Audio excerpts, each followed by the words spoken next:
Way back in December of 2022, when Mike Flanagan announced that he had acquired the rights to adapt Stephen King's magnum opus, The Dark Tower, it felt like a marriage made in geek heaven. Mike Flanagan had steadily been gaining a reputation as an accomplished filmmaker and horror auteur for the preceding years with hits like Oculus, Hush, and the Netflix Haunting of Hill House and Bly Manor projects. He had also pulled off the unbelievable and successfully adapted, at least in the eyes of hardcore King fans, two Stephen King properties which till that point had been labeled unfilmable. I'm referring here to the thriller set in a single room, Gerald's Game, and the sequel to The Shining, Dr. Sleep. In the latter case especially, Flanagan demonstrated the uncanny ability to tread a thin line and respect both the book but also Kubrick's original film, which deviated significantly from its source material. It was probably 2021's Midnight Mass, however, which most proved Flanagan's talents as a filmmaker and writer in his own right, and also a worthy midwife to King projects. Midnight Mass was an original, highly meditative and philosophical work which brought the scares, but also echoed the very best of King. A small-town setting, resonant themes, and a large cast of well-written and fleshed-out characters, where the focus was on their journeys rather than gimmicks or jump scares. So it seemed to King fans that not since Frank Darabont had someone so earned the right to take on the McDaddy of all King projects, The Dark Tower. So today, I'll be covering what we can hope to expect from this adaptation when it finally does land on our screens. What some of the pitfalls and issues might be, which Flanagan needs to avoid. What are Mike's core strengths he can leverage? What would make for great casting choices? And what the likely adaptation approach might be, matching the books to television seasons or indeed even movie projects. Before we do that, however, let's briefly recap the plot of the original story, especially for the benefit of listeners less familiar with the source material. Please be warned that while I will try to avoid major spoilers today, I will be covering some key plot points, so if you plan to still read the books, you may want to skip this video.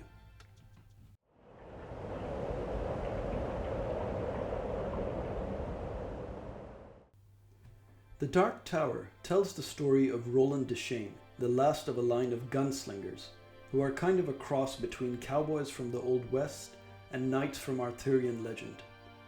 Roland resides in a reality parallel to our own, known as Midworld, and hails from a city known as Gilead, which has now fallen and is his world's analogue for Camelot.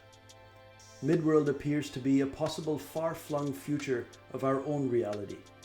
Civilization has collapsed and disintegrated into a re-emerged Wild West-like frontier, with vestiges of technology from bygone days still strewn about the dilapidated landscape. When we meet him, Roland is in pursuit of a shadowy figure known as the Man in Black, in hopes to gain vital information which can help save the Dark Tower, a mythical monument which is said to be the nexus of all creation, and thereby restore his dying world. Along his journey, Roland draws from different points on the timeline of our own reality allies for his quest, including the heroin-addicted Eddie Dean, the schizophrenic and wheelchair-bound Odetta Holmes, and the 11-year-old Jake Chambers, whom Roland comes to think of as his son. Along the way, they also pick up Oi, sort of a cross between a dog and a raccoon with rudimentary speech capabilities, and these five form the core group of heroes known as a quartet, a fellowship bound together by fate or a common quest. The five faced many challenges on their journey to the tower, which include battling a giant decaying cyborg bear known as Shardik, a psychopathic train called Blaine, who has a fondness for riddles, so-called wolves who steal children from villages, vampires and other minions of the Man in Black, and his master, the Crimson King, who is the big bad of the story. Through these challenges, the quartet crosses over realities into our own world and meet many characters from Stephen King's wider anthology, some of whom become allies and a major part of the story, such as Father Callahan, the disgraced priest from Salem's Lot. As you might be able to tell, the story is a crazy hodgepodge of genres and themes, starting off as a western, but carrying elements of horror, fantasy, science fiction, and even romance. The story gets extremely meta in some parts as well, making the characters question the nature of reality itself on their quest to save it. It's a fascinating and thrilling tale, and I believe the reason it works is that the characters, especially Roland and his quartet, are so well drawn that we feel every beat, every challenge viscerally. Also, their reactions to the fantastical are so realistic that we can't help but be immersed into the strangeness of their reality. Roland in particular is one of Stephen King's most well-written and compelling protagonists. A noble warrior, unmatched in skill, with uncompromising integrity that would match Rorschach from The Watchmen, but also a dark single-mindedness which allows him to sacrifice anyone and anything in pursuit of his obsession. All told, it's a work of fiction that I cannot recommend highly enough, and one that will stay with you well beyond the reading. Now let's move on to discussing what we can expect from Mike Flanagan's adaptation of this awesome epic saga from Stephen King.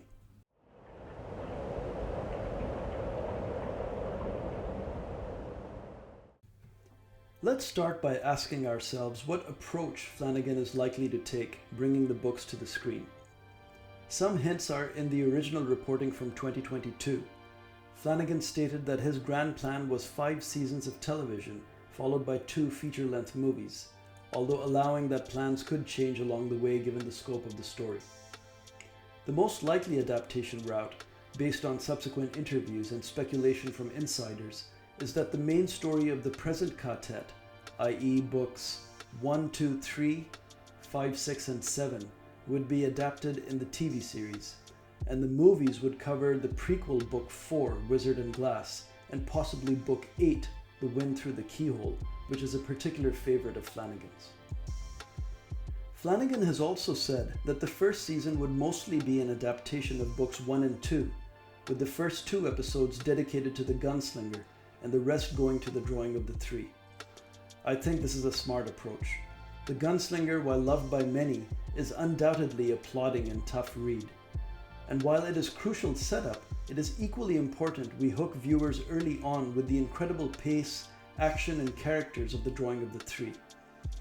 The most important thing though, and something Flanagan seems to really get, is to resist the temptation to jump ahead in the books as a starting point.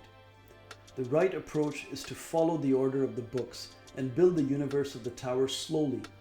Get people to love the characters and know them fully, their backstories, what makes them tick, before exposing them and us, the audience, to the weirder parts of the saga. I understand why Glenn Mazzara was tempted to start his cancelled TV show in the chronological order with Wizard and Glass, Roland's backstory, but I think the prequel only works because we already know Roland. So you're on the right track, Mike. Just trust the source material. One interesting thought I heard, I believe on the Great Kingcast podcast, was what if the 5 seasons told the story of the books faithfully, while the 2 movies told the story of the next cycle of the Tower journey, with the changes that would take place now that Roland possessed the Horn of Eld. That is, something like how in Avengers Endgame, characters revisited the greatest moments from the MCU saga and interacted with elements of the story. I think this is a cool point to consider in a Geek Out session, but not something Mike should attempt. Again, just trust in the source material, Mike.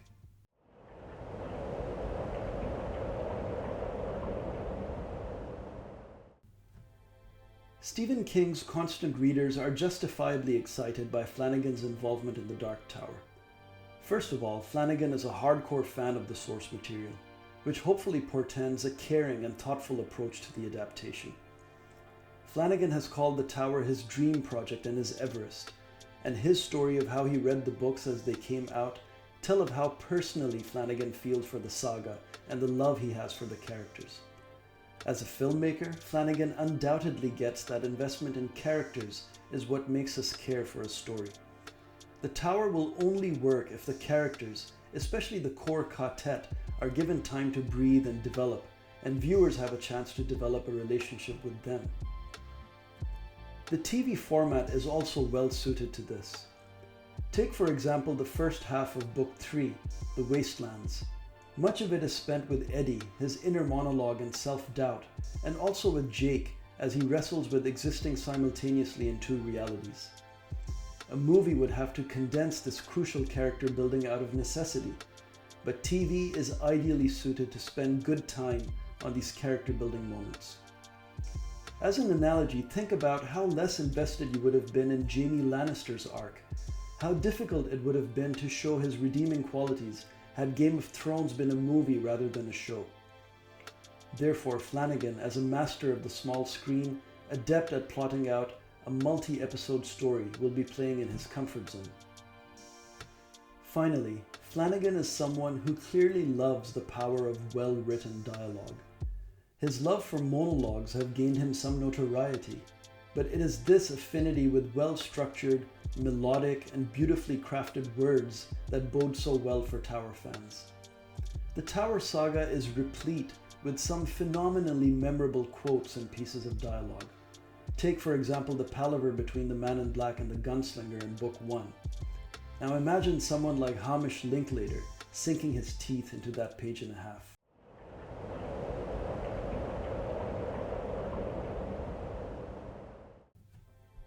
Probably my biggest worry at this stage about Flanagan's adaptation is something he said about the approach, that he'd like to start small and as the story progresses, rein in some of the crazier, more outlandish beats of the story. Now on the one hand, this makes total sense. The most meta part of the story, people who've read the books know what I'm referring to, can indeed be axed without compromising it. Same goes for some other meta elements, for example the interaction of the story with other literature and popular media like The Wizard of Oz, Star Wars, and Harry Potter. But this is a slippery slope.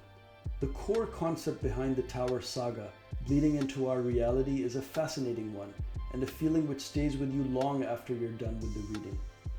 The central conceit that this is the story, the reality, and it pervades our existence, is a topic which can fuel 1,000 geek conversations, and the adaptation must retain this. The key is how to do so without going overboard and inducing eye rolls. This is a tricky balance which Flanagan will have to navigate, and frankly I'm not sure how he'll do it. Also, Flanagan needs to find a way to make the story always feel real. The outlandish parts of the book get really outlandish, and they're only fun if we feel the amazement that the characters from our world feel as they experience them. Eddie, Jake, and Susanna experiencing the post-apocalyptic landscape of Lud, for example, should feel exhilarating, not flat. So my advice to Flanagan: never lose the POV character's sense of amazement at the events of the saga. That's the only way to ground the story.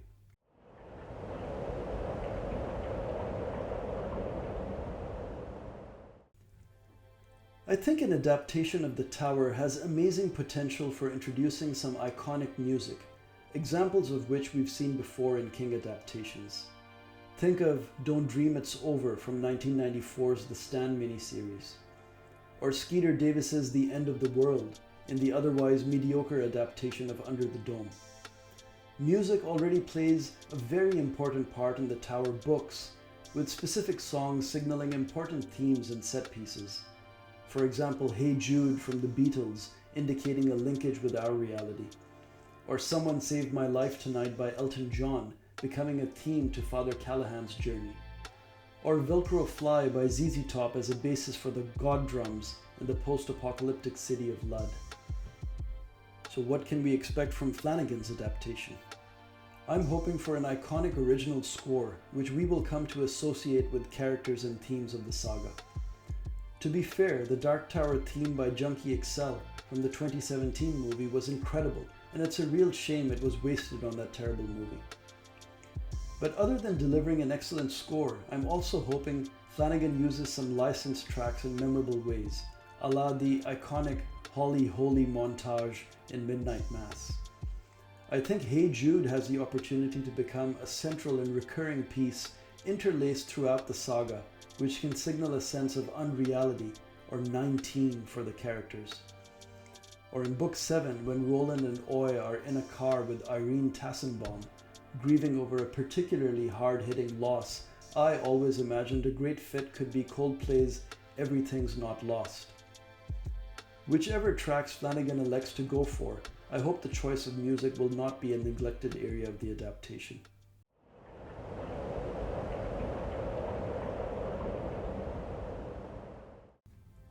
Finally, the cast. I won't spend too much time on this one. The internet is full of countless fan cast lists for the Tower adaptation which have done a better and more exhaustive job than I ever could.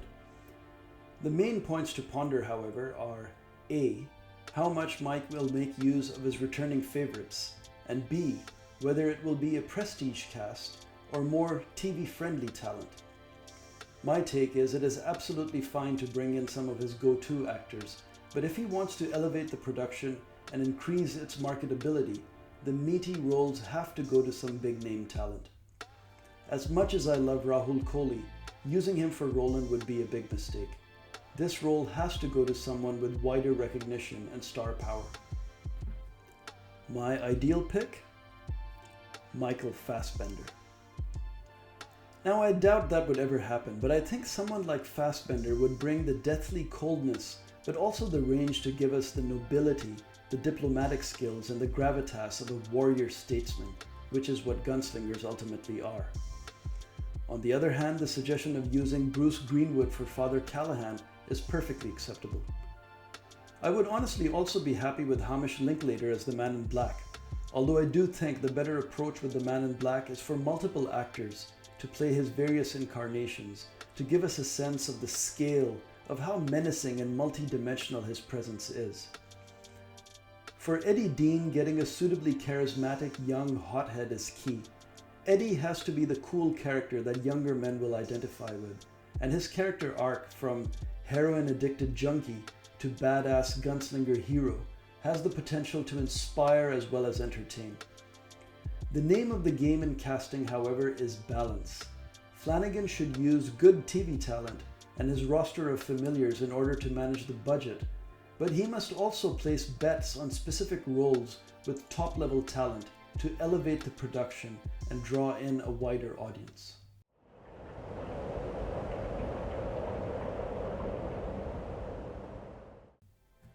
A worthy adaptation of The Dark Tower is something fans have been clamoring for decades at this point. In Mike Flanagan, we finally have a vessel who has a genuine love for the source material and the talent to deliver something truly special. While progress appears to be slow, I for one am more than happy to wait for a quality product rather than something which leaves a sour taste in the mouth. There will be water if God wills it, Flanagan sigh. Long days and pleasant nights to you.